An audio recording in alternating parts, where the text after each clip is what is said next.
Mark Noll, welcome back to Apollos Watered. Thank you, Travis. Nice to be here again. I love having you on because you're a historian, and I love history. So I'm excited about our conversation today. But if you remember, we have our Fast Five. Are you ready for the Fast Five? Well, ready or not, here we go. Okay, here we go. Easy one. Your favorite restaurant is where and why? I like Simply Thai just down the street. It's nice Thai food, and it's always very quiet. Is that where you had some of your conversations? You referred to having conversation with Jerry Root. You said having lunch together. Was that at the Thai place? I think we might have gone to the small Chinese restaurant close by that unfortunately is closed now. So that's a bummer. I hate it when restaurants that I enjoy close. Oh, all right, but it happens. Number two, what is your favorite non-academic hobby? Well, I'm sure it's walking. My wife and I have walked for years and years together, and now as an old guy, that's about all I can do of activity. But it's refreshing, and even on cold and windy days, it's nice to get out.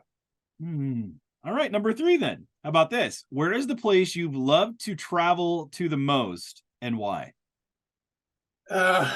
So love to is a kind of conceptual matter. We one time were in New Zealand, and I thought if this wasn't a billion miles away, I would really like to go back and look at more. We were mostly in the South Island. I would like, I think, to go back and travel in the North as well as the South again, but we probably won't because it is too far away. What year did you go there? 2001.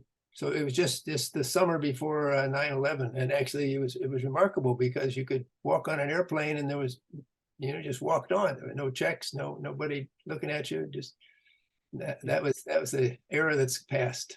Yeah, yeah. Were you actually in New Zealand when 9/11 happened? No, we were there the summer beforehand. Oh, the summer beforehand. I remember talking with Jill Briscoe about that. She was actually in the air when that happened, and they got down at a small little airport in Canada. Oh. And she talked about, might have been in Newfoundland, and she talked about washing her clothes in the bathroom because they couldn't leave. Right. They were like stuck there. So it was very interesting hearing her stories. And of course, she's just this amazing storyteller anyway. So anyway, all right, number four, name one historical figure outside of the Bible that you would love to interview and why. Well, I have been interested for years in the music and life of J.S. Bach. He was a very busy guy. I don't think he'd have a whole lot of time for taking in questions and answers, but he certainly would be one. Are you a musician? No, I'm an amateur, sing in the choir, and really enjoy listening to music and having real musicians around, but no, I'm not a musician. I was just curious. I mean, Bach is for the serious. I've sung some of Bach's stuff, like his B minor mass. That's not easy stuff. Serious, right? He was a serious and very underappreciated musician. Right. Particularly, I think, in church circles, because he was a serious Lutheran, and his cantatas are really very profound and inspiring commentaries on the text for the day. Yes, very much so. All right, here we go. This is number five. Because you are a historian, you've written so many different works over the years, but let's say that someone writes your biography. What would you hope it to be titled and why? Ooh, that is a good one. Well, maybe something like sitting in the library can be fun.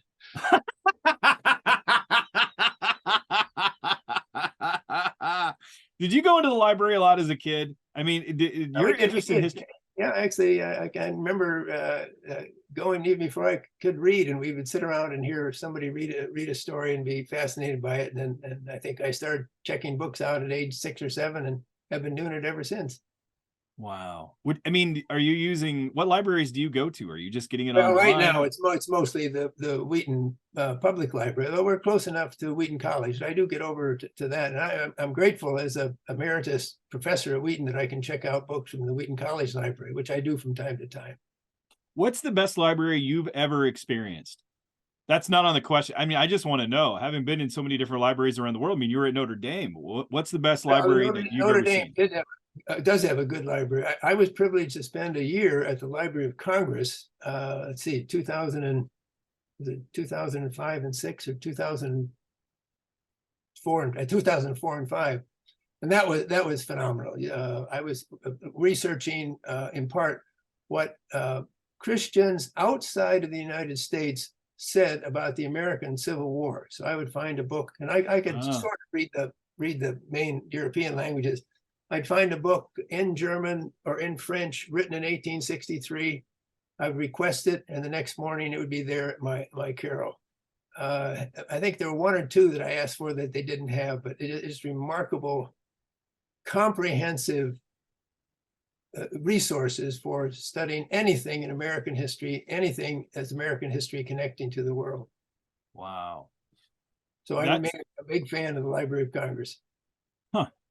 I didn't know that you could do that. I mean, well, there's other questions I have about that. Like, you don't just get a library card from the Library of Congress. Right. Oh, you can actually. The public is welcome, but there's funding to bring in scholars to the Library of Congress. I was privileged to be one of those for the year. That's awesome. All right. Well, let's speaking of scholarship and talking about literature and talking about some historical people, and we actually referenced this at a time. You've written a book that's not yet been released on C.S. Lewis in America. Right. And we all, anyone who's familiar with Lewis, and I've read this, and feel free to correct me, but he's one of the few Christian authors that is read by almost every single branch of Christianity. Exactly. And considering just how phenomenal he was, I mean, we look at him now and there's a lot of great admiration for him, but you write about how really he was received initially in America, and you break that down by Catholics and then kind of the mainstream media, and then evangelicals they're kind of a little bit late to the game with him, a little bit more apprehensive. But what sparked your interest in writing about Lewis in America? Well, one of the privileges of teaching at Wheaton College for many years was that I enjoyed lunchtime conversations with Lyle Dorsett first, and then Chris Mitchell, who were directors of the Wade Center. The Wade Center at Wheaton is a collection of works of Lewis, about Lewis, and then 6 people who were very important in his life. So let's see if I can get the other 6. J.R.R. Tolkien, Charles Williams, Dorothy Sayers, G.K. Chesterton, George MacDonald, I'm missing one more, Owen Barfield, and an English professor whom I was privileged to take classes with way back in the dawn of time, Clyde Kilby, actually corresponded with Lewis and then visited him. And then after Lewis died, visited Lewis's brother and collected first manuscripts and then first editions and then translations. And then one of the founders of the Service Master Company, Marion Wade, and others donated funds to establish at Wheaton a center studying these 7 authors. And I'm not a C.S. Lewis expert, but I certainly read some and admired a great deal. So I was privileged to enjoy these conversations. Then after I left Wheaton for Notre Dame, Chris Mitchell, who was then the director of the Wade Center, said we're going to have a conference in 2013 to commemorate the 50th anniversary of C.S. Lewis's death. And of course, people know he died the same day that J.F. Kennedy was shot. Aldous Huxley died, so November 22nd, 1963. So this conference is going to be in 2013. Would I like to take part? And I thought, well, I've been always a fan of Lewis, greatly appreciative, but also just a little bit nervous about making Lewis a kind of icon pulled out of time. So I guess I'm a historian. I'd like to think, what went into making Lewis a popular figure? What was the story behind how he became so well-read, so influential, such a common authority and influence in America? At the time at Notre Dame, the university graciously hired my wife Maggie as a research assistant for me for a few hours every week, and she was able to use the excellent resources of the Notre Dame library as well as online, and it wasn't quite so much online stuff available then as it is now, to gather a pretty complete record of the early American awareness of C.S. Lewis. Now, early I'm defining as 1935 to 1947. And the reasons, a couple reasons for that. Lewis's first published work, The Pilgrim's Regress, came out in England in 1935, and it was published in the United States also by Sheed and Ward. The first review of a Lewis book in America appeared in the New York Times in December 1935. It was short, but a positive review of The Pilgrim's Regress. The end point I took as the appearance of Lewis on the cover of Time magazine, which in that day was far and away the most widely spread kind of mid-level purveyor of communication about the US and the world. So he appeared on the cover of Time magazine in September of 1947. So we have a kind of 10 or 12 year period with World War II right in the middle. And significantly before the stupendous popularity of the Narnia Tales, first Lion, Witch, and the Wardrobe, either 1950 or 1951, and before the 3 radio talks that were published separately were pulled together to become Mere Christianity. That was 1952, I believe. So you have an early part of Lewis's career where he's known in America, has a certain amount of popularity, but it's before the really great worldwide popularity that comes from Mere Christianity and the Narnia Tales, although C.S. Lewis experts now are referring to that as the Ransom Trilogy. So sorry, no, getting mixed up already. The Narnia books, just forget that. We'll come back to the trilogy, the Ransom. Too many Lewis books again. So it's before Mere Christianity, before the Narnia Tales. And the initial question was, well, just who's reading these things? And I guess I'd known, and partly from there's 3 excellent books that have been published earlier about the reception of C.S. Lewis, including reception in America, one by Alan Snyder, one by Stephanie Derrick, one by George Morrison. And they were good, but they did not focus on this earlier period exactly. So I knew that there had been early Catholic awareness. I knew that the evangelical Protestants were a little bit late. I'm not sure I knew that how many interesting people had actually, that are known for other things, had actually taken the opportunity to review Lewis. So Maggie was able to pull together this pretty comprehensive catalog into the hundreds of reviews in that 12-year period. So I did a paper for the conference that Chris Mitchell pulled together. Sadly, Chris died of a heart attack not too long thereafter. And there was then there was supposed to be a book from the conference, but then it became a book in honor of Chris. And I was able to revise the paper I'd given for that conference, but the paper could only get at just a little bit of it. And meanwhile, Maggie had continued to do some research. I'd found some more things. So the Wade Center, because of the generosity of the Hansen family, has an annual lecture by someone connected to Wheaton College. Usually it's an active professor. President Phil Ryken has done a series of these lectures on Tolkien, a really nice series. But as an emeritus professor at Wheaton, they said, well, would you like to sort of expand what you did and talk about in detail how Americans responded to C.S. Lewis in this period before Mere Christianity and the Narnia Tales? So it looked like a really fun assignment. The Hansen lectures are set up so that a Wheaton-connected person gives a lecture, and then another Wheaton-connected person comments. So I had 3 expert commenters: Karen Johnson, a historian at the college; Kirk Farney, who is actually the college vice president in charge of promotion, but also a history PhD; and then Amy Black from the political science department, who does a lot of work on evangelicals in the contemporary world. They did commentary after the 3 lectures I gave, first on Catholic reception of C.S. Lewis, then on kind of academic and general, and then on Protestant. So that's the genius behind it, the genesis behind it. Again, I came away not as a real strong C.S. Lewis expert, but with more admiration for his works. There's 17 different Lewis works available in America between 1935 and 1947. I either read or looked at all of them, and I was a C.S. Lewis fan before, and I'm even more of a C.S. Lewis fan because he was a very smart guy. I don't know how he could keep so many things going in his head, but he was a very smart guy. But then, as a historian, my main question was, what do the many reviews and reactions to C.S. Lewis tell us about these groups? Why would Catholics be interested in C.S. Lewis? What does the academic response to C.S. Lewis, and then the general response? Why are so many of Lewis's books being reviewed and reviewed positively in the New York Times?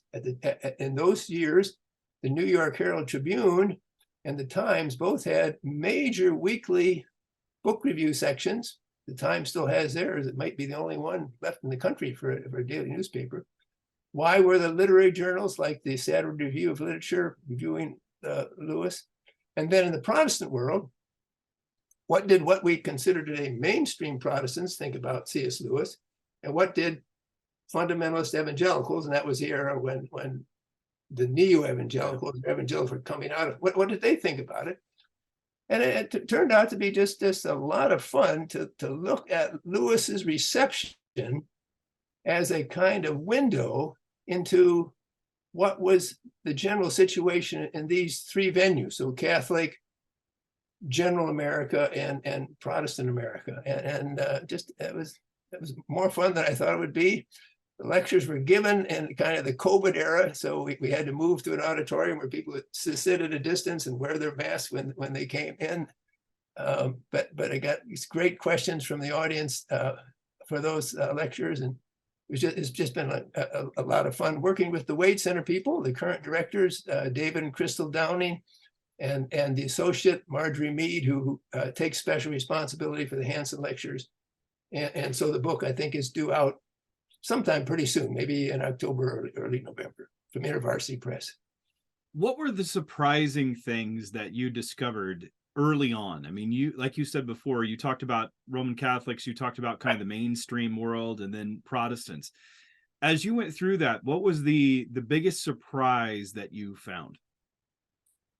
It probably was not just that the Catholics were the earliest group to have a substantial interest in Lewis, but that their interest took place at a depth and with a consideration of literature, theology, culture that really surprised me. The high point of my study, and actually it's reflected in the book, was discovering a two-part article that a man named Charles Brady published in 1944, May and June of 1944, in the Jesuits' weekly magazine called America. Brady was an English professor at Canisius College in Buffalo, New York, a college founded and to this day operated by the Jesuits. His article put together all of the C.S. Lewis books that had been published up to that time. Nobody in America did that in the period that I was studying, except for Charles Brady.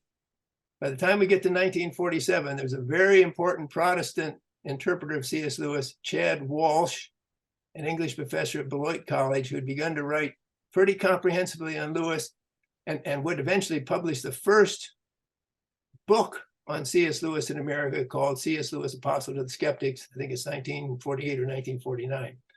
But even Chad Walsh, who was a really good scholar and became personally acquainted with Lewis, never put together the Screw Tape Letters and preface to Paradise Lost. So you have Screw Tape Letters, phenomenally popular with the general public, preface to Paradise Lost, a pretty academic book, read mostly by those who were experts in John Milton and his work. Brady put together those two worlds, and then some of the Christian exposition that had begun to come out in the radio talks. And I was blown away. In fact, we got permission from the contemporary editors of America magazine to run those two essays as an appendix in the book. So people were able to see, people were able to read what were the first first comprehensive American appreciations of C.S. Lewis. And interestingly enough, Brady sent these articles to Lewis himself, and he wrote back. Lewis did not, I don't know if he liked Americans, but he didn't really write too often to too many Americans at that stage. Later on, he did a lot. And he said, "You're the first person who has worked up my writing as a whole and comprehensively." So first of all, that's really interesting. So the first comprehend, but what did he say? What did Brady say? Well, he said there's been no more important advocate for Christianity in the public sphere like G.K. Chesterton until C.S. Lewis came along. There's been nobody who understands the history of English literature and how dependent that is upon the Christian faith. There's nobody who can explain with literary and creativity the main teachings. He didn't put it that way. The main elements, the main threads of the Christian faith. And really quite interesting. We're going to get into the weeds here pretty soon.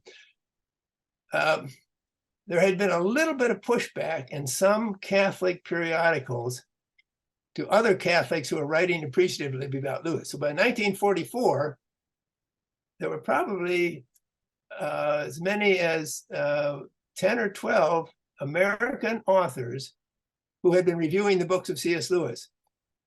Overwhelmingly positive, but there were a few who said, well, Lewis, just doesn't have a strong view of the church, and we Catholics think that's very important. There were those who were associated with the Catholic University of America who quoted canon law and said works by non-Catholics need to be officially approved if they're going to be recommended to Catholics. And the people who were concerned about canon law said, well, we have these Catholic reviewers of C.S. Lewis, and they just blab on about how wonderful he is and don't pause to think about the canon law. Well, Brady in 1944 has about 2 sentences on these Catholics who are nervous about C.S. Lewis. And he says, what are these people thinking? I'm paraphrasing. What are these people thinking? They are picking over things that are just in the grand scope of things, not very important. And then he went on with his appreciation. Let me read. I can pull out, just read just a little bit. I think I've got it here. Some of the things that Brady said. Works like the C.S. Lewis have made, the Screwtape Letters have made Lewis the most phenomenally popular household book, the Screwtape Letters, of applied religion in the 20th century. But so people knew the Screwtape Letters. I probably should go back and fill in that until the Screwtape Letters bring out in the United States in February of 1943. Lewis is known by academics and really nobody else. Screwtape Letters makes him popular. Lewis was the only true popular champion of orthodoxy in book, pamphlet, and radio address since the passing of G.K. Chesterton. The pages of Lewis's writing constitute a melodious sounding board, a whispering gallery of what is great in world literature. And then Brady was a learned guy. He just rattled off all the sources that Lewis put to use in his work. So Virgil, R.H. Benson, Olaf Stapleton. Now, who's Olaf Stapleton? Rider Haggard, Ronald Knox, Tolkien, William Morris, Jonathan Swift, John Henry Newman, Chaucer, Dante, and many others, including especially Milton.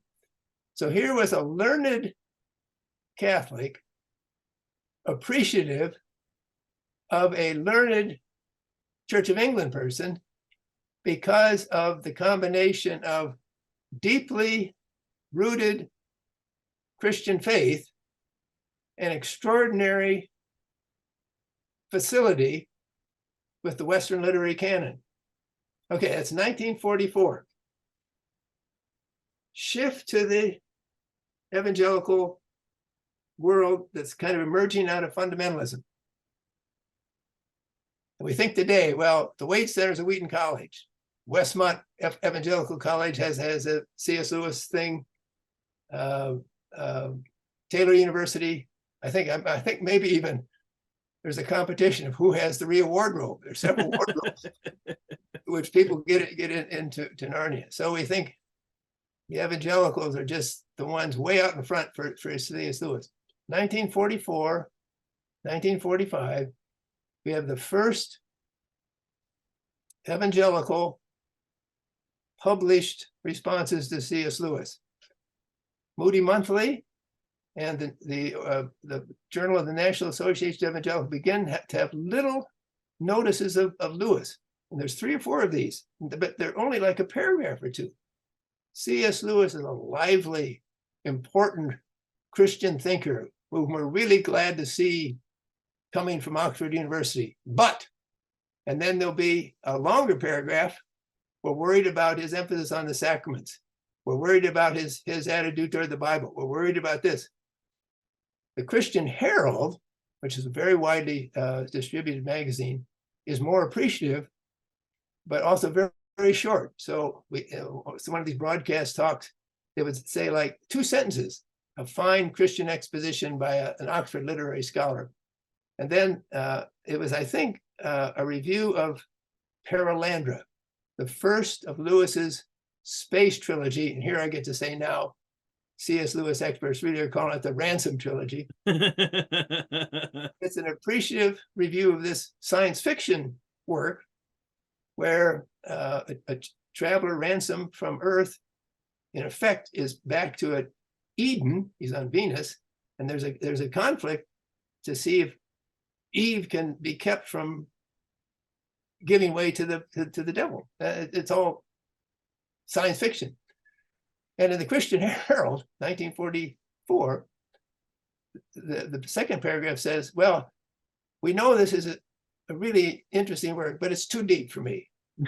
We need to have, so, and more positively, his magazine of University Christian Fellowship, 1944, 1945, is edited by Kenneth Taylor, who will eventually be the translator paraphrases of the Bible in the hugely popular Living Bible in the 1950s.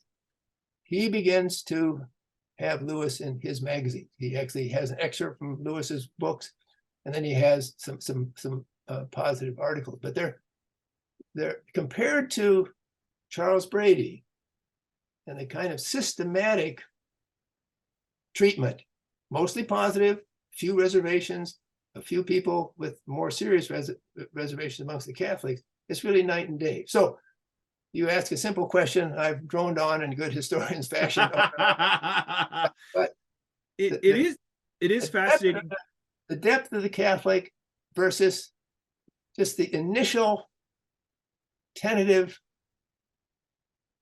awareness of the evangelical was sharper than I thought I would find. What made Catholics so interested in him before Protestants? There were a number of things. One was the emphasis of thought on what would eventually Lewis would call the Tao, or the universal instinctive belief in objective right and wrong. So what people believe objectively is right and wrong differs from place to place. What's universal is the sense that there is a right and wrong. I'm forgetting which of the broadcast talks begins with that, but that's the way the mere Christianity, when these things are pulled together, would work. And Lewis had in one of his early academic works a dialogue with a fellow English literature professor, E.M. Tillyard.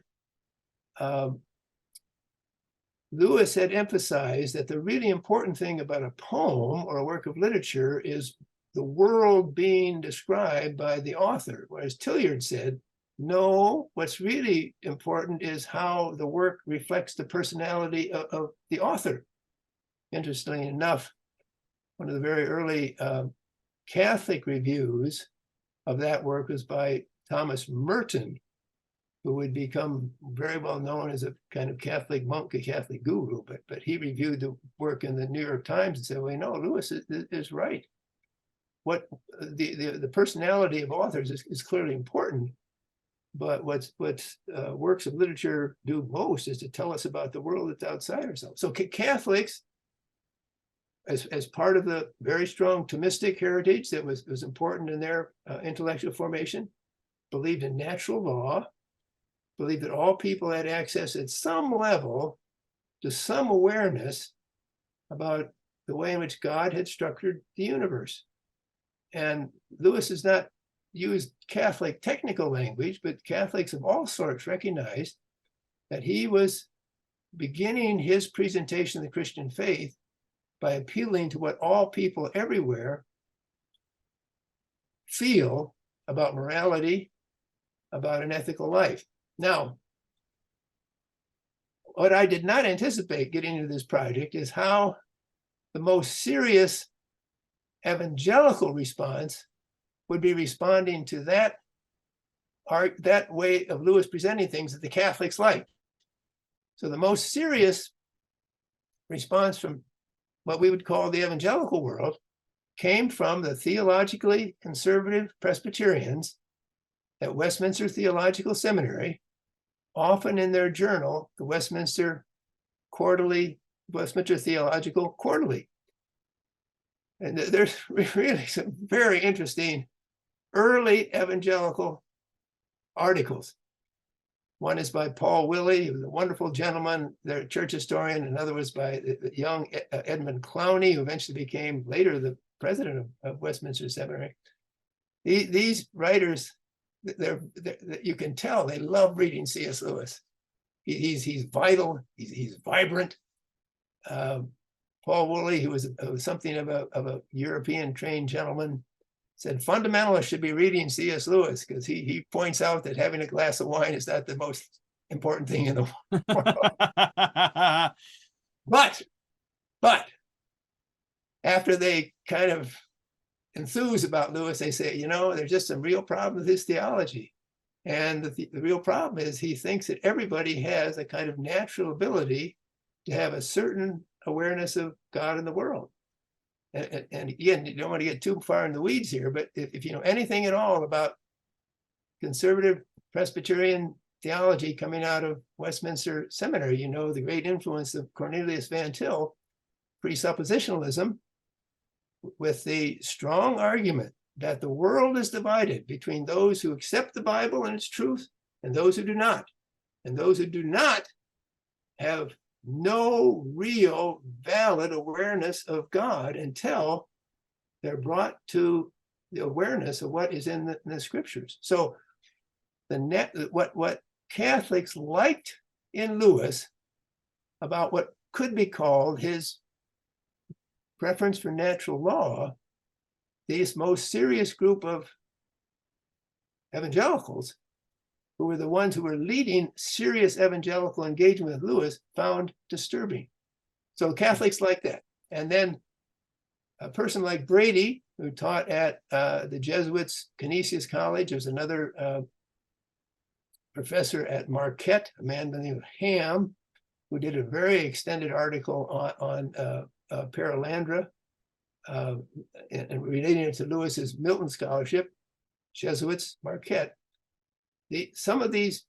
All of the Catholic people who wrote about Lewis had come out of a tradition that had maintained real intellectual depth. Now, it wasn't popular, tied to Aquinas, tied to natural law, tied to Catholic doctrines about the Pope, meant that this background was running parallel to the mainstream of American intellectual development, but it was solid and strong. So it wasn't too surprising.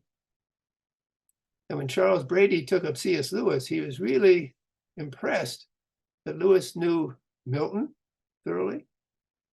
Milton knew Edmund Spencer thoroughly. Milton knew Virgil, Cicero, Augustine. That Lewis was conversant with the main figures of the Western literary and intellectual canon, which were important also in the establishment of Catholic higher education in the United States. So you had three things for the Catholics: just the literary verve and just Lewis creativity. So the G.K. Chesterton of his era. But then there was the doctrine. Lewis had this notion of natural law that they could latch onto. And then also the mastery of learning that was important in its own way. And places like Canisius and Marquette were hanging on to a curriculum, a lot of influence from Thomas Aquinas, a lot of stress on Latin and Greek still, while American higher education was beginning to move past those things pretty rapidly.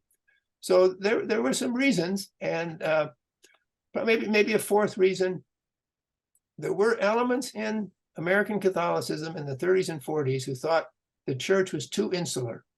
The church was not aware of the good things happening in the wider Christian world, and although it'd take a long time till we get to the Second Vatican Council, the way in which lay people, Christians not Catholics, could contribute to Catholicism, you could see a beginning with at least some Catholic reviewers of Lewis saying, here's a non-Catholic, there's a lay person saying things that all Catholics can take advantage of.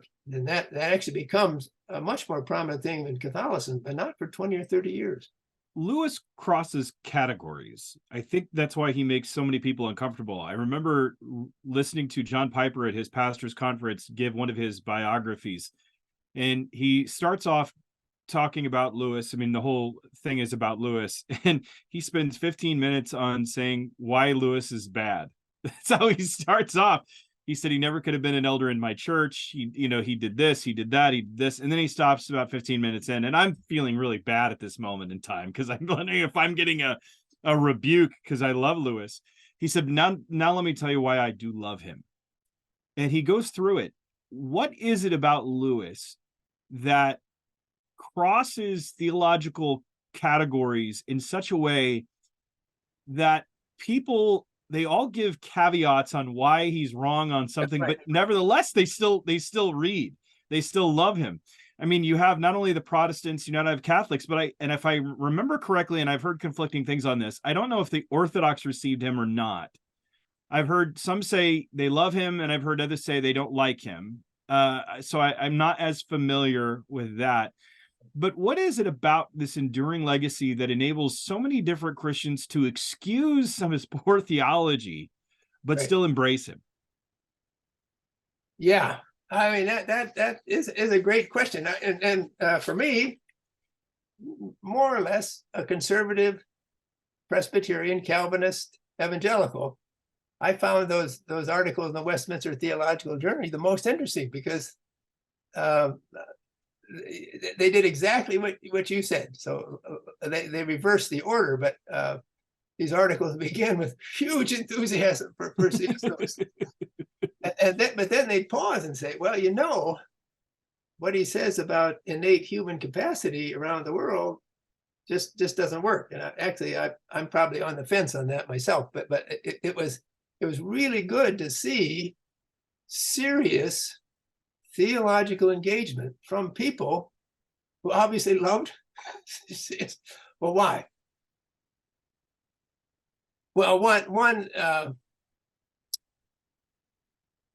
with one exception, and maybe we can get around to that because it's an interesting exception, but with one exception and probably maybe close to 200 articles and reviews that Maggie found, and I added a few of them, everyone said he writes like an angel. So there's a literary skill. Okay. And then just fun creativity. So I think Paul Woolley, who wrote one of the long appreciative articles in the Westminster Journal, said, well, Lewis, great, but just a few of his metaphors, just a few don't connect. And he did not like the one where Lewis said, well, nobody pays to go to a theater and watch somebody eat a piece of meat and then talk about it and play with it and then eat it, as opposed you go to see a striptease show. Woolley said that doesn't work, but he said that doesn't work by way of complementing how much the other metaphors were. And then maybe the most important thing, it's known that Lewis in Mere Christianity intentionally set out to present Christian faith that almost all of the Christian world could accept. A wonderful book by George Marson, a biography of Mere Christianity, with just, I mean, it's not a long book, but there's an ocean of evidence to see how many different people from so many walks of life, so many places around the world have appreciated the argument of Mere Christianity, that there is a basic core of traditional Christian teaching, that if you're a high church Anglican, if you're a Pentecostal, if you're a Mennonite, if you're anything, if you're a Free Church Baptist, a Bible Baptist person, you can accept. And to me, one of the most moving things that is in Mere Christianity, maybe this elsewhere as well, Lewis makes the comment, and he would have put it much better, and I'm going to paraphrase it. But the closer the people get to Jesus Christ, the more they see how much they're like the others who are getting close to Christ. So it's not just a boiled down, simplified Christian faith, it's Mere Christianity, but it's a condensed view of the heart of Christian faith with the focus on Jesus Christ. And I think that focus, combined with the extraordinary, maybe even unique literary ability, made it possible for Lewis to appeal to so many people. I used another quotation in my book, which, Steve, I've got it here, from J.I. Packer, written after Lewis died. Let's see, maybe I don't have it here. Anyways, it was the point was to say that Lewis was not an inerrantist on his view of the Bible, high church Anglican. He was a person who had a very high view of the sacraments. J.I. Packer, real strong inerrantist, not a moderate view in the sacraments, and yet Packer was just filled with admiration for the way in which, and again, this is a paraphrase, Packer would have put it much better, all of Lewis's imaginative work are rooted in Orthodox Christian strength. All of Lewis's Orthodox Christian writings have a unique imaginative flair. So he, like John Piper, was someone who would have objected to quite a few elements of Lewis's teaching, but being aware that there was a drive, a dynamism, a life in the presentation of basic Christianity that was appealing and could be appealing across many, many barriers. I was chatting with Malcolm Geit, and he was talking about the imagination. And really, the imagination is kind of the back door that bypasses some of our normal mental defenses, if you will. Is it that he really knew how to draw your imagination in such a way to bring you close to God? I mean, he really does seem to do that. By tapping into these different expressions, I think of the Great Divorce, and he's on this bus and seeing this beautiful woman, and you realize, she was a saint in this world. I mean, in our world, she wasn't anything to go by, but the real nature is being revealed. He just draws on the imagination in ways that very few know what to do. And I think it's a good reminder for us who aren't we're Protestant, we're very word-centered, but he seems to cross those boundaries. I remember reading a book on the difference between Roman Catholic filmmakers and Protestant filmmakers. And Roman Catholic filmmakers used a lot of symbolism, a lot of color, imagery, music. And they said, and it's no secret why, because of course, in the sacraments, of course, at the Lord's Supper or the Mass, the body and blood are changed in Roman Catholic theology. There's this massive symbolism that's there. Within Protestant, we're very word-centered. He seems to cross those genres so well. That's why he piques the imagination of Roman Catholics, because he hits the imagery, the symbolic, but yet he's enough word-centered that he brings in many of the Protestants. Would you say that his drawing upon the imagination is one of the reasons why so many people are drawn to him? Certainly. Yeah, and I think Malcolm Geit's exposition of that point's a really good one.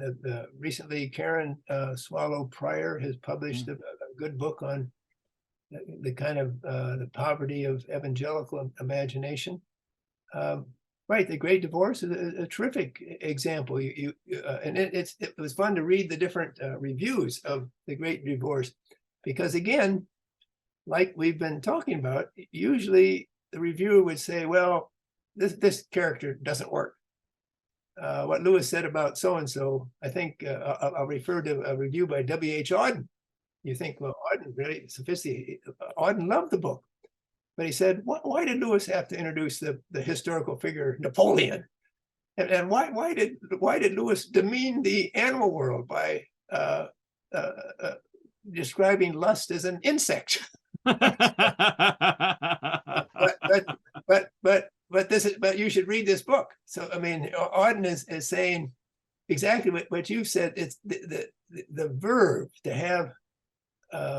Like the figure you mentioned, the woman who was of no account in this world now appears as a figure of inestimable beauty. This is a great, I mean, that's one of the great lines, isn't it, from The Weight of Glory is, that was said, the humble person sitting beside you has a glory unlike anything possible in this world. And you think, well, I never would have thought of that myself, but it's true. So right from the beginning, I mean, there wasn't too much attention paid to the Pilgrim's Regress, the first of Lewis's books, although it was reviewed. Actually, there's a positive review by one of the conservative Presbyterians, although he thought Lewis was a Catholic, and so Lewis actually wrote him and set him straight. But the ability to have the imagination enliven and embody mere Christianity, that combination was really powerful. Why do you think? I mean, it is extremely powerful. Why do you think that he's so enduring to this moment? I mean, you're captured him at the beginning of his I mean, just the dawn of his exposure in the American mind. I'm curious on two things. One, what did the Brits say about him initially? I'm sure you probably uncovered some of that in your discussion. And number two, and this is a bit more of a distant question, why has he endured so much, even to this modern era of post-modernity? He still speaks. The British question is really nicely answered by the book by Stephanie Derrick, which came out of a doctoral dissertation done under David Bebbington at Stirling University in Scotland. Her book's been published by Oxford University Press. And she reports that compared to American enthusiasm, there is less enthusiasm in Britain. Part of it had to do with envy and antagonism by Lewis's academic peers. Their high-minded objection was that he was spending so much time writing these fantasies and going around and giving talks that he wasn't doing his serious literary scholarship. Their low-minded reason was he was popular and making money on books, and their books were not selling at all, or they weren't even getting written. High-minded and a low-minded. And then I think Derrick suggests that the British public had never been divided in the way that the American public was. So that the Protestant world was not divided into a evangelical or fundamentalist and non-fundamentalist. And so Lewis always had strong supporters. Malcolm Geitz, a terrific one, and then some very, very positive, really profound Lewis scholarship coming out of Ward, forgetting his first name, but Michael Ward. Really sound. But you don't have the enthusiasm of the United States, in part, I think, because of things you've mentioned. Lewis's ability in presenting mere Christianity was novel in the U.S. The real strength of the Christian faith in American history has been individual Christian groups doing their thing for their people. Methodism was a tremendously positive force in the early United States, but it was not, Methodism was for all, but it was really for the people who became Methodists. Catholics had built up a very strong infrastructure. Joel Carpenter has shown how the fundamentalists built a real strong infrastructure, but none of these, the new Carl Henry era in evangelical history built a real strong network of evangelicals. But few of these movements had somebody out of their own narrow confines speaking to a wider group. To the question of why Lewis endures, I think that actually needs more research. If you look at the Amazon.com bestseller list, Mere Christianity ranks real high, but I'm not sure it ranks as high as the Narnia tales, which if that's the case, it would indicate that the imaginative works, Screwtape, Great Divorce, Narnia, Space Trilogy, Ransom Trilogy, they continue on with one group of readers. The Mere Christianity, which we know is important, Charles Colson, Francis Collins, referred to often by Tim Keller. The Mere Christianity approach, to me, still works powerfully with people who have retained older notions about the stability of truth, about the possibility of knowing something really important outside of your own self coming into yourself. In other words, it's modern and not postmodern. I don't know. This is a question for people who've studied the contemporary. How well does Lewis fare with people who are willing to concede, yes, every judgment comes from a point of view, and that point of view will dominate the judgment. There are a few Christian authors who've taken this direction and work with it powerfully. It tends to be non-Christians who use it. I don't know how well Lewis's appeal to universal objective reasoning fares in a world, a postmodern world, where objectivity is supposedly a power game where the haves impose their will on the have-nots. The imaginative works, however, there's no question they endure, and I think for some of the reasons we've been talking about. It's not as though Lewis is bypassing reason, bypassing words, but he's using words to create images and pictures that are able to sway the imagination, and in his adept way of organizing things, they sway the imagination toward understanding and accepting the Christian message. Why were Protestants so late? I don't want to say late to the game, or reluctant. I mean, it seems like they're trailing Roman Catholics in their embrace of Lewis. Why is that? Well, the fuller picture is that what we would consider today mainline Protestants mostly really like Lewis, and early on. There are a few exceptions. The Christian Century, which was probably not as pluralistic in the 40s, 50s, and 60s, has become. I mean, today the Christian Century will have strongly evangelical, strongly postmodern, a lot in between. Charles Morrison, who was the editor, saw himself as speaking for the mainstream, sophisticated Protestants, and there are some tepid reviews, and one really interesting article written by an Episcopal minister who goes to visit C.S. Lewis, and he's not impressed. He says, C.S. Lewis, I mentioned Soren Kierkegaard, and Lewis said, I don't know anything about Kierkegaard. The minister said, I told him how important modern existentialism was in my life, and Lewis says, I don't understand existentialism. So this article goes on, and then you find out, why is this Episcopal minister from Pennsylvania, Philadelphia, visiting C.S. Lewis? Because one of his parishioners has become very excited about C.S. Lewis and recommending. Who's the parishioner? W.H. Auden. So here in an article that really is trying to poo-poo Lewis, you find out that the reason the person is taking time to talk to C.S. Lewis is because one of the crucial literary figures of the mid-20th century is excited about Lewis.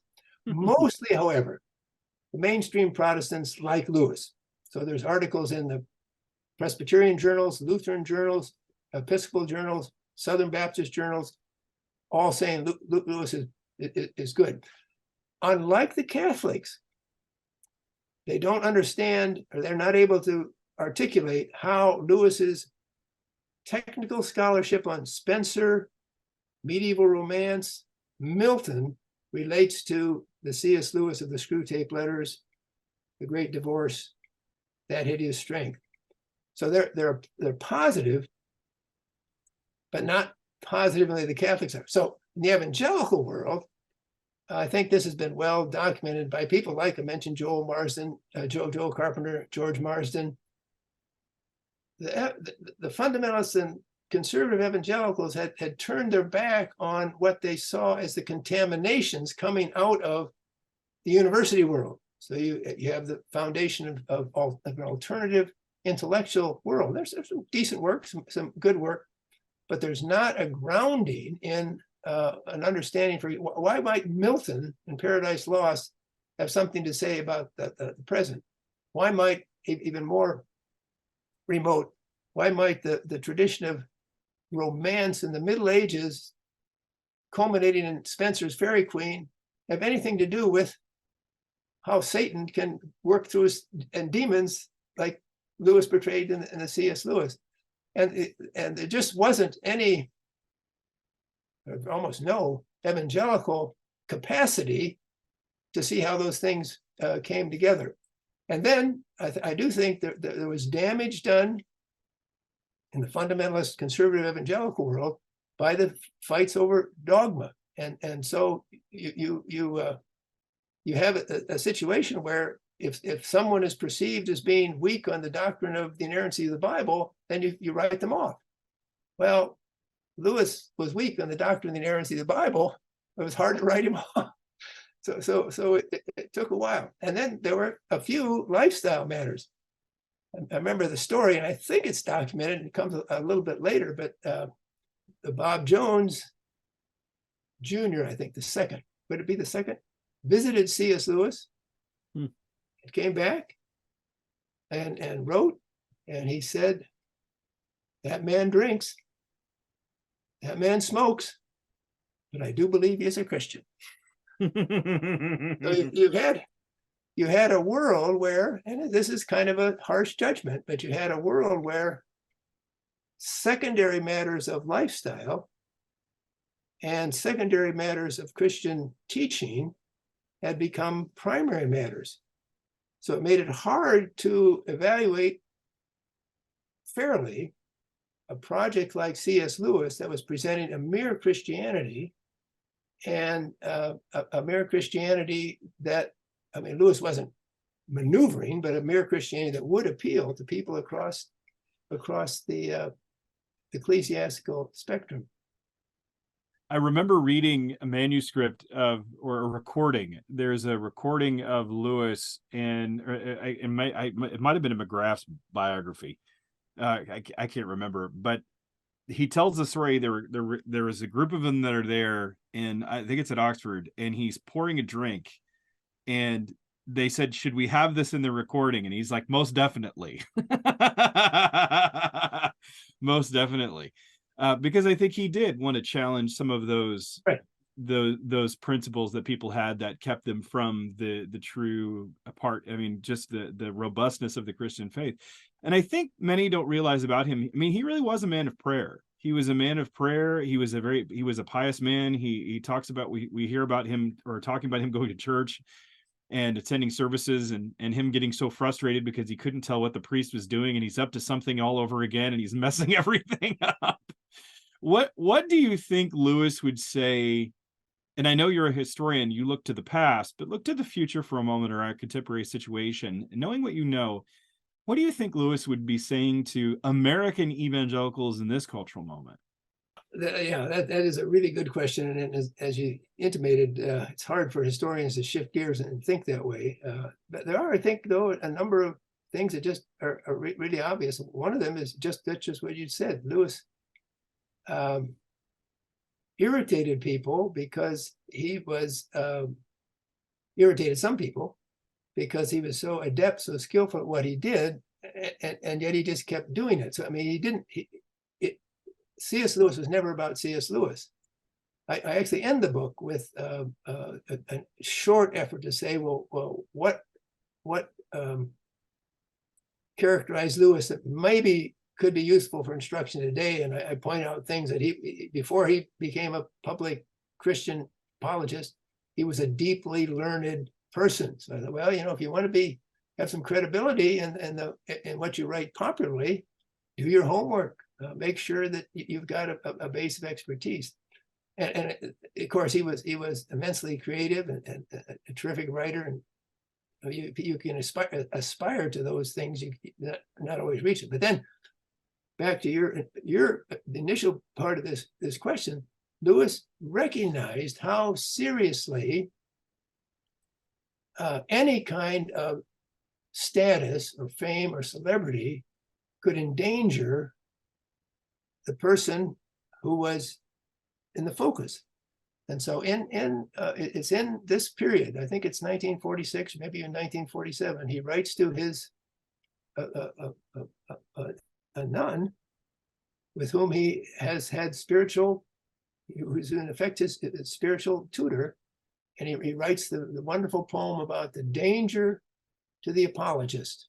When people cheer the apologist, when people are excited about the speaker, then that brings tremendous danger to the life of the apologist. I tried to get, yes, here it is.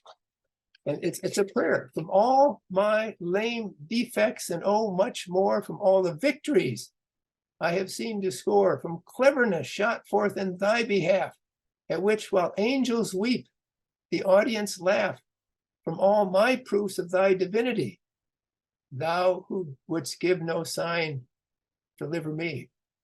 So one of the things that W.H. Auden liked about The Great Divorce was the identification of pride as the basic temptation for anyone doing something positive in the Christian faith. Now, Auden wanted to tweak. He said, now Lewis's understanding of pride needs to be adjusted in this. So it was a good, but he in effect said, Lewis is exactly right. Thinking of yourself as the key to what you are doing is the fatal mistake of those who want to be spokesmen for Jesus, or spokespeople for Jesus. And I think Lewis internalized that.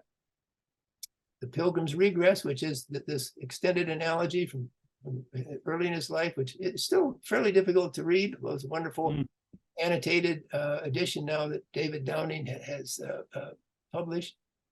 But the constant threat of projection of the self as really significant in the communication of the Christian faith is prominent. So I think you're exactly right. One of the reasons that Lewis continues to be respected as well as read is because his life did not contradict what he said. And we have just so many examples where that's not the case.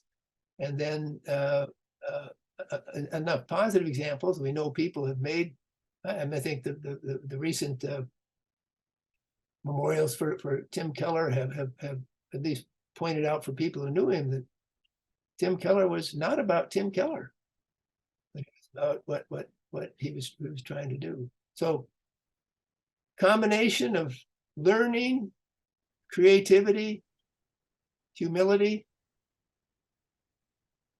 not unique. I think there have been other people who have had the same, but very unusual, very, very unusual. Well, as someone who can put all of those different genres together, and I think it was Lewis who himself said, don't try to be, what do you say? Don't try to be original, just write truth. And in doing so, you'll become original. And I thought one of the many yes, advice. So many different quotes. Out of all the things you've read by Lewis, what is your favorite? Yeah, well, yeah, I was really impressed diving into some of this literary scholarship that I hadn't looked at before. My wife and I read the Narnia tale several times, many times. Our kids, I like him.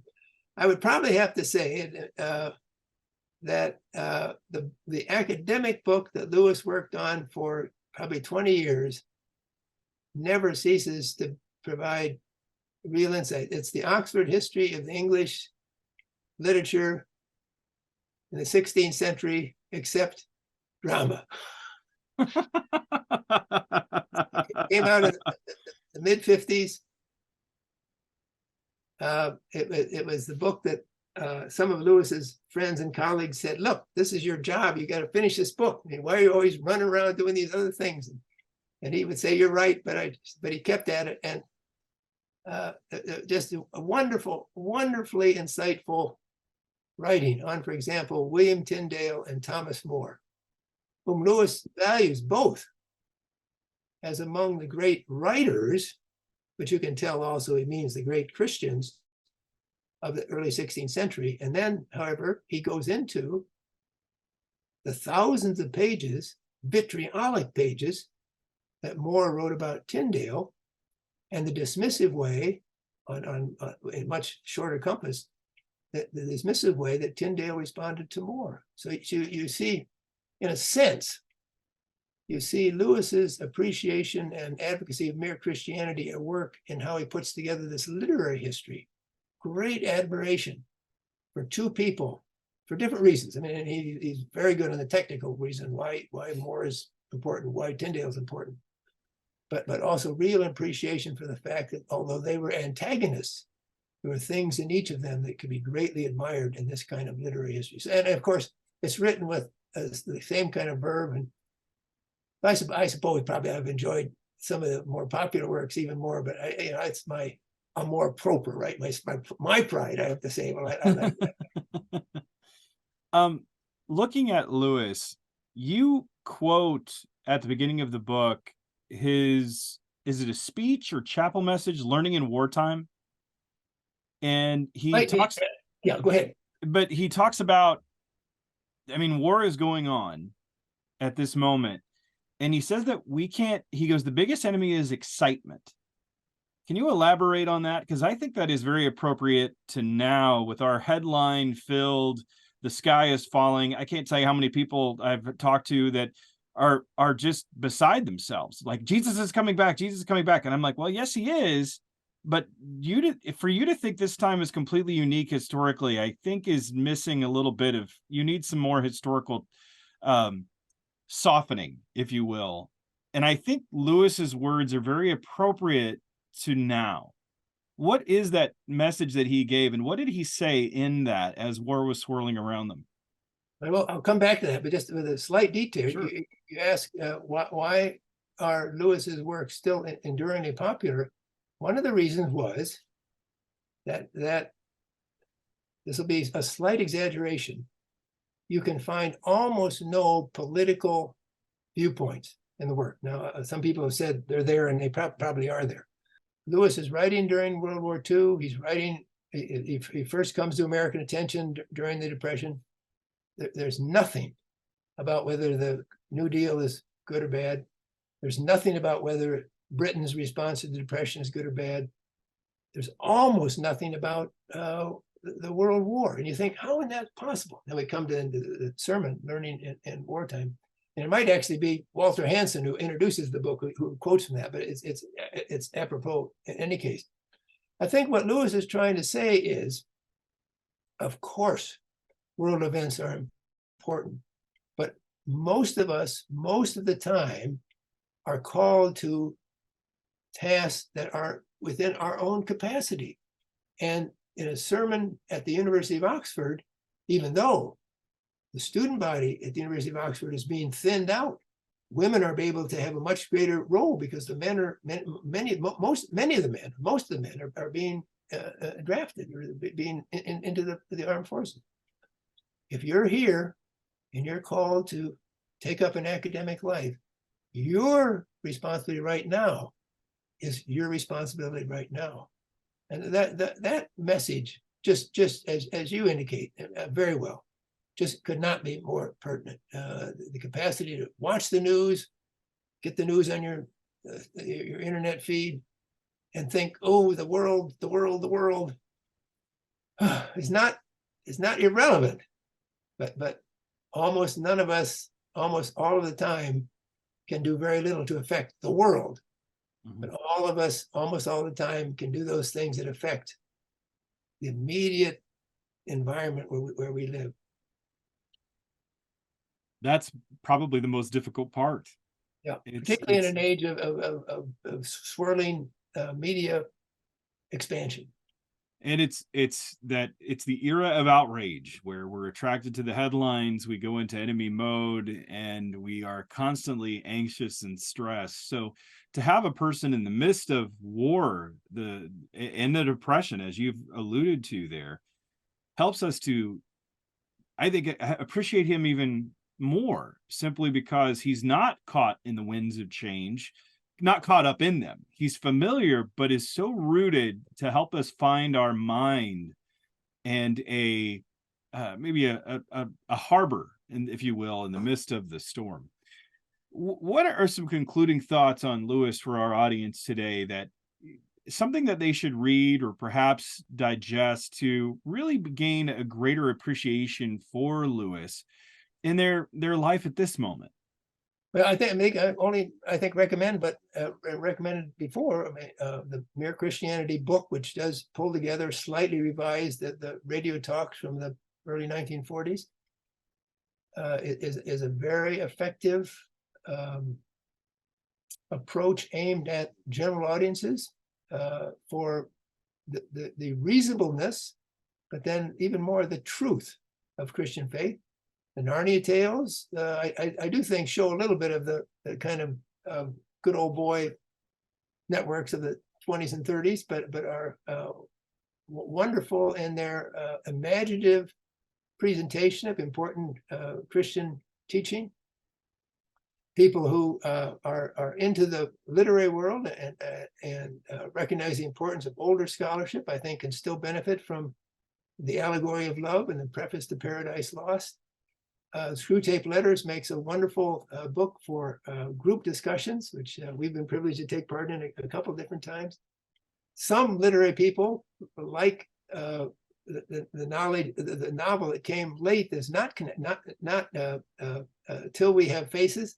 I've had trouble getting through that myself a couple different times, but people who like it really like it and think it was a very important statement of the later Lewis.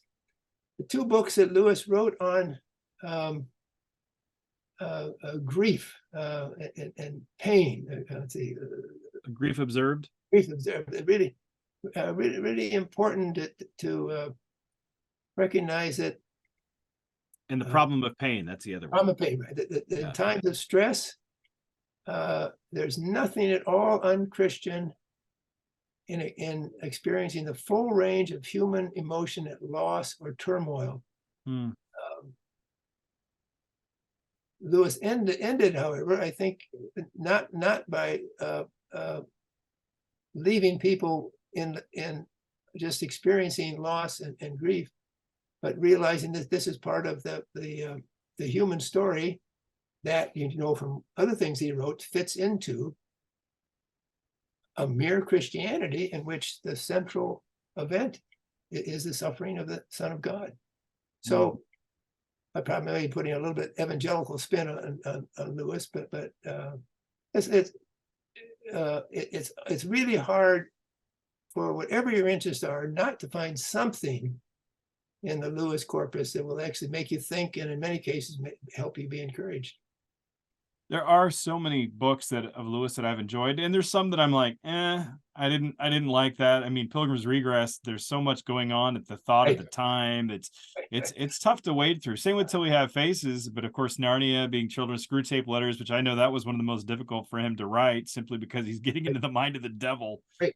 But Mere Christianity has benefited so many, and to know he's endured across streams of Christianity, the branches of Christianity, is tremendously encouraging, and especially for us as we're talking about a missionary encounter. And one of the things that we're advocating for in a missionary encounter is this idea of mere Christianity. In order to engage people where they are, we have to come with this mere Christianity. Not that we jettison our doctrine, but it becomes I don't want to say a means to an end, but it can become a obstacle if it is so rooted in a historical moment where that expression was made. You know, I think to the backdrop of the Reformation, as they're talking about what's going on with Roman Catholicism, and we've addressed this on the show, that there are so many different issues today. It's not necessarily Roman Catholicism. That's not the backdrop. It's how do I talk and articulate the solas in a self-centered, a narcissistic culture, in a self-help culture? How do we do that? It's Christ alone. And Lewis is such a good and welcome breath of fresh air, that spring breeze that comes in, and to be able to see how he has been viewed over time, to see how he was understood right when he came out. I mean, everyone's kind of scrambling to say, is he good? Is he bad? What do we say? How do we say it? Well, he's bad, but he's good. And it seems to be across the board. But I want to say thoroughly how much I've enjoyed the conversation today, to enjoy your insight again. I want to thank you, Mark, for coming on Apollos Watered. Well, thank you for trying to do what you're trying to do.